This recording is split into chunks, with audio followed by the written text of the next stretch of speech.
Words don't match the video evidence that has been presented so far on Telegram, on X, on TV. Again, until a final battle damage assessment can be made, it's hard to say. One way an attack could be ineffective is if, for instance, Nevatim Air Base had been emptied of all critical assets and literally the Iranians struck empty shelters. Then you could say it was ineffective. But what he's doing right now is classic American doublespeak. The United States does not want this to escalate at all.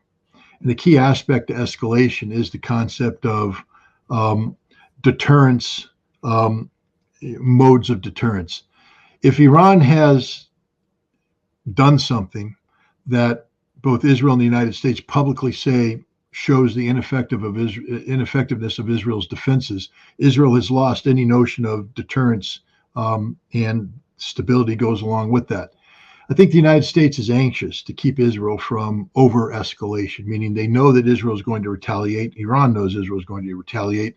What the United States is trying to do is create a set of circumstances that allow Israel the ability to retaliate with a significant strike, but not something that prompts an immediate Iranian retaliation, and withdraw back to its borders, maintaining the fiction of effective missile defense, so that politically Netanyahu has some sort of cover to hide behind. And that's appears to what he's doing. I don't know how long this subterfuge, if indeed it is subterfuge, can last. There is commercially available satellite imagery.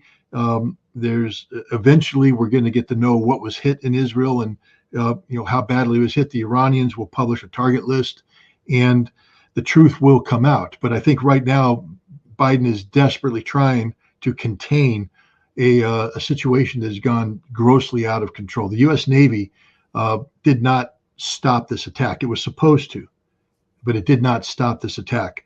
It did intercept a handful of missiles, but again, the Iranians have had some time now to figure out America's shipborne anti-missile defense protocols, and I would imagine that they did things designed to get the radars to lock on to certain targets, which were decoys, and then confuse the firing solution by mixing up the missiles coming in, and the end result was saturation, and it was the ineffectiveness was on the part of the Americas. Too many missiles hit the ground simultaneously for anybody to believe the notion that the United States and Israel had an effective defense. Are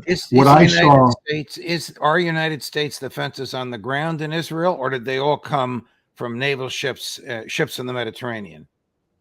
No, I believe that the United States has both. We have the ships, which provide the bulk of it in terms of the numbers, but we've also deployed one and maybe two THAAD batteries. THAAD are a more advanced intercept capability than the Patriot. We also may have some Patriot batteries on the ground, especially since we put American troops on the ground. We'll be protecting them with American assets. We would never allow American troops to be deployed and only have Israeli assets on them. We provide our own force protection. So, we have ground-based interceptors in Israel as well as the sea-based interceptors. Is Netanyahu